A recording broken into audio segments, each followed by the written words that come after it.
Povedzte. Ja môžeš. Ešte pán Oštan. Dobre, 3, 2, 1. Dámy a páni, dobrý deň, vítajte na tlačovom briefingu Združenia miest a obcí Slovenska k požiadavke z MOST na zmenu ústavného zákona a dlhovej brzde. Na tlačovom briefingu bude informovať pán predseda Združenia miest a obcí Slovenska Jozef Božík. Nech sa páči, pán predseda. Ďakujem pekne, dámy, vážení páni, prajem pekný deň. Chcem sa poďakovať, že ste prijali pozvanie na dnešné stretnutie. Kľúčová téma je tá skutočnosť, že minulý rok 27. mája na sneme Združenia miest a obcí Slovenska sme prvýkrát artikulovali veľmi jasne požiadavku na technickú úpravu ústavného zákona o rozpočtovej zodpovednosti, ktorú sme považovali za veľmi dôležitú práve preto, že dikcia zákona bola podstatne tvrdšia a prísnejšia na mestá a obce, a to absolútne bezdôvodne, pretože zákon o rozpočtových pravidlách územnej samosprávy jasne definuje mantinely, akých sa môžu pohybovať mestá, obce a samosprávne kraje pri schvaľovaní svojich rozpočtov. Inak povedané, ak dnes je verejne známa výška dlhu verejného Slovenskej republiky na úrovni 83 miliard eur, tak podiel miest a obcí, a vyhradne len miest a obcí, je na úrovni 1,14%.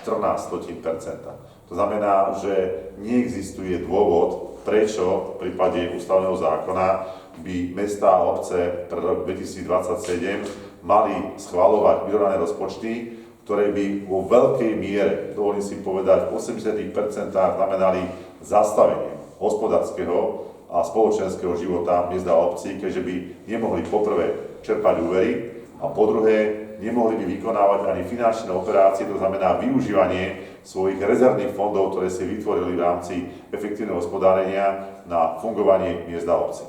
Keďže sme od začiatku mali podporu Rady pre rozpočtovú zodpovednosť, som veľmi rád, že k tomu sa postupne pridalo aj Ministerstvo financií Slovenskej republiky a my sme túto tému opakovane otvárali predovšetkým na úrovni hospodárskej a sociálnej rady Slovenskej republiky, kde sme jediným zástupcom samospráv, keďže reprezentujeme viac ako 100 000 zamestnancov vykonávajúcich prácu v rámci územných samospráv miest a obcí Slovenskej republiky.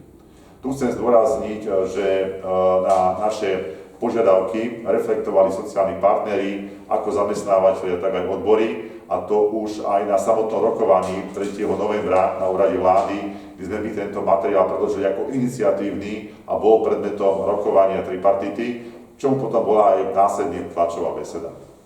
Aktuálne môžem oznámiť, že sme dostali informáciu z Ministerstva financií a textáciu návrhu, ktorá je veľmi dôležitá v tom, že reflektuje naše požiadavky a mestá a obce sú z tohto zákona v časti sankcií vyňaté.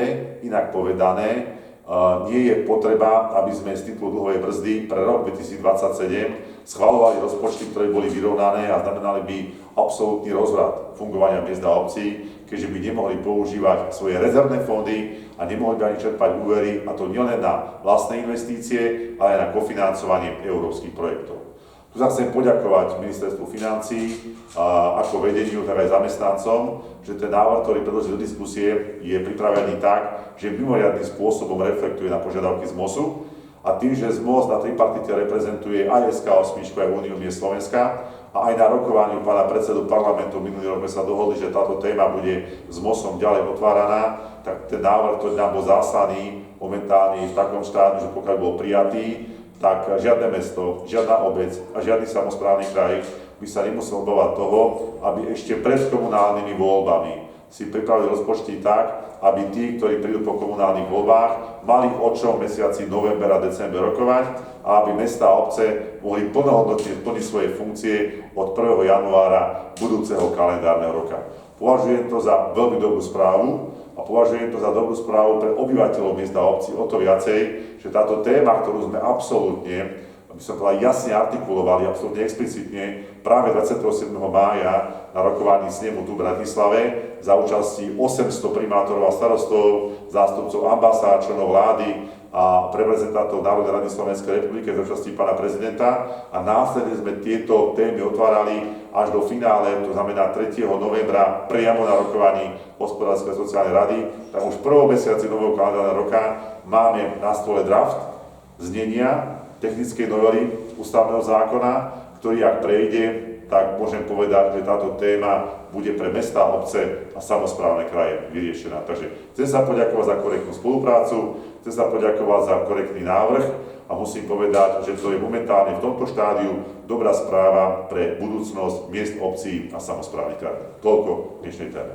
Ďakujem, pán predseda, nech sa páči priestor pre vaše prípadné otázky. Katarína Borovská, Slovenský rozhlas. Ak tomu správne rozumiem, tak teda ministerstvo financií si zobralo pod seba túto novelu zákona, ústavného zákona.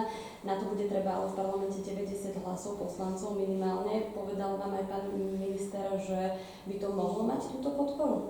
Keďže tento návrh nevykazuje znaky nejakého politického zápasu medzi koalíciou a opozíciou a je to návrh, ktorý vychádza z potrieb 5,4 milióna občanov žijúcich v mestách a obciach Slovenska, predpokladám, že podobne ako aj pri iných návrhoch zákonov, nebude tu nejaká veľká diskusia v kontexte koalično-opozičného zápasu, ale tento návrh sa príjme ako návrh zdravého rozumu, ktorý minimálne v tomto čase konsolidácie na obdobie ďalších rokov, aspoň v časti, zastabilizuje situáciu v mestách a obciach a my už túto tému nebudeme musieť viacej otvárať. Považujeme to za dôležitý bod a myslím si a verím tomu, že v tomto duchu to bude reflektované ako predstaviteľmi koalície, tak aj predstaviteľmi opozície. Kedy očakávate, že tento návrh by mohol prísť do parlamentu? Ja teda verím, že pokiaľ si odsúhlasíme textové znenie, že by tento návrh už v prvej polovici tohto kalendárneho roka mohol byť prerokovaný v Národnej rade Slovenskej republiky v príslušných výboroch. Nie je tu dôvod na to, aby sa to riešilo v rýchlom konaní. Ja som presvedčený, že v prvom polroku, pokiaľ to bude schválené, tak to bude veľmi pozitívna správa aj preto, aby aj ten politický zápas, ktorý sa bude odohrávať v mestách a obciach v súvislosti s voľbami, aby nebol poznačený tým, že by to boli takéto technické prekážky pre budúcich predstaviteľov samospráv, ktorí sa uchádzajú o dôveru a budú teda riešiť správu vecí verejných po komunálnych voľbách, ktoré budú v októbri tohto kalendárneho roka. A ešte jedna otázka taká praktická. Vy ste spomínali teda aj, že mestá a obce by vďaka tomu mohli opätovne čerpať úvery napríklad, čo ale ďalšie to bude znamenať v praxi, o čo vlastne tí občania neprídu? No ide o to, že mestá a obce, pokiaľ by platil zákon ústavný o dlhovej brzde a pokiaľ by teda boli tu sankcie a samosprávy museli schváliť vyrovnaný rozpočet bez finančných operácií, to nie sú len úvery, ale použitie rezervných fondov, tak vtedy občania mohli v niektorých mestách a obciach prísť už o také veci, ako je už aj to najzákladnejšie, ako je verejné osvetlenie, ako je napríklad prevádzka športovísk, ako je napríklad činnosť niektorých inštitúcií, ako sú napríklad materské školy, respektíve činnosť, ktorá je v originálnych kompetenciách, či sú to školské jedálne, či sú to školské kluby detí, lebo jednoducho všade by nám chýbali finančné prostriedky, by si museli rozhodnúť, čo chceme. Ak chceme niečo zaplatiť, tak to druhé by sme si nemohli dovoliť. Čiže každá samospráva by to riešila individuálne, ale by to znamenalo veľké ochudobnenie a poviem to inak. Sú samosprávy, ktoré sú bohaté, ale aj tie bohaté samosprávy by museli obmedziť minimálne spoločenský, kultúrny a športový život na svojom území. Ale verím, že tomuto nedôjde. Od začiatku som tomu veril a som veľmi rád, že hneď v prvom mesiaci nového kalendárneho roka máme tento návrh, lebo som sa jednej veci trošku obával, že tá diskusia sa bude zbytočne naťahovať. Ale už tá atmosféra na hospodárskej sociálnej rade, ktorá bola 3. novembra z našej iniciatívy k tejto téme rokujúca, tak musím povedať, že už táto atmosféra bola taká, že si uvedomovali všetci kompetentní, že je to nevyhnutnosť a tu som presvedčený, že to nebude ani priestor na to, aby to boli nejaké koalično-opozičné nejaké zápasy, keďže tu sa jedná o obyvateľov miest a obcí a to sú voliči všetkých politických strán. Ja sa chcem opýtať ešte, vy teda hovoríte, že neočakávate problémy, ale budete nejako aktívne oslovať aj opozičných predstaviteľov? Samozrejme, listom chcem ako predseda z MOSu osloviť predsedov všetkých politických strán a takisto aj všetkých predsedov poslaneckých klubov. A ak by náhodou tu vystala nejaká otázka, tak sme pripravení ako ZMOS, ako najsilnejšia organizácia, ktorá reprezentuje 98% miest a obcí Slovenska, vládnu aj okolistvu. Ale verím, že to nebude potrebné, keďže som sa bavil s kolegami aj z koalície a opozície a vlastne každá relevantná politická strana v parlamente má aj svojich zástupcov v samospráve, že by práve tu mal byť nejaký problém. Som o tom presvedčený, že v tomto prípade to nebude o koalícii a opozícii, ale o tom, že občania v mestách a obciach musia mať zabezpečené svoje služby a tento zákon žiaľ bol v minulosti prijatý tak, že neboli domyslené všetky tie efekty, ktoré môžu nastať v prípade, že by sa aplikoval v praxi. Pravdepodobne ten, kto ho prijímal, vedel v to, že k naplneniu tohto zákona nedôjde. Žiaľ došlo, keďže ma nikto nepredpokladal, že to bude COVID, zadlženie enormné a tak ďalej.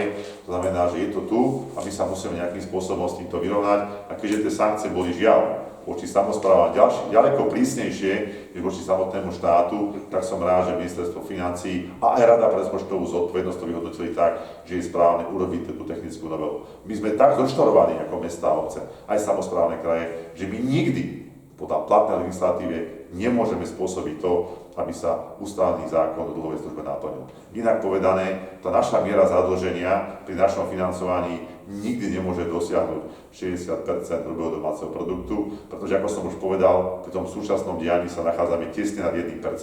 A keby sme sa maximálne zadlžili do úrovne tých 60%, tak by sme sa mohli dostať na hranicu 4, 5 alebo 60%, v žiadnom prípade nie 60%. To znamená, ale my toto cestou nepôjdeme, pretože viete, tam je niekoľko systémov takých tých mechanických, ktoré hovoria o tom, že kam sa tá samospráva môže dostať, ale tam, že koná primátor starosta ako iniciatívny, vždy tam musí mať podporu zastupiteľstva a vždy sa k tomu ešte vyjadruje hlavný kontrolór. To znamená, že tam je viacero faktorov, do toho vstupujú a dnes ten stupeň verejnej kontroly samosprávy je tak veľký, že jednoducho tam nie je priestor na to, aby sa takéto niečo udialo. A ak niekde sa sporadicky niečo udeje, tak sú to jednotlivosti, čo pri počte 2930 samospráv je skutočne zanedbateľné. A čím väčšia samospráva, čím väčší počet obyvateľov, tým vyšší stupeň kontroly. A tým pádom tu sú práve tie samosprávy, ktoré môžu spôsobiť ten väčší dlh. Sa bavíme o samosprávach, ktoré majú viac ako 5000, viac ako 10 000, viac ako 15 000 obyvateľov. A tí zase tak na Slovensku nie. Čiže tu chcem povedať, že skutočne zo strany miest a obcí nehrozí riziko, že by sme my boli tí, ktorí zadlžíme tento štát. Takže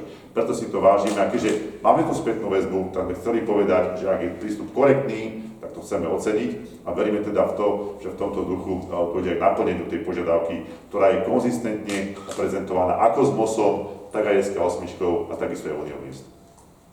Pokiaľ nie sú ďalšie otázky, veľmi pekne vám ďakujeme za účasť a prajeme pekný deň. Krásny deň, všetko dobré.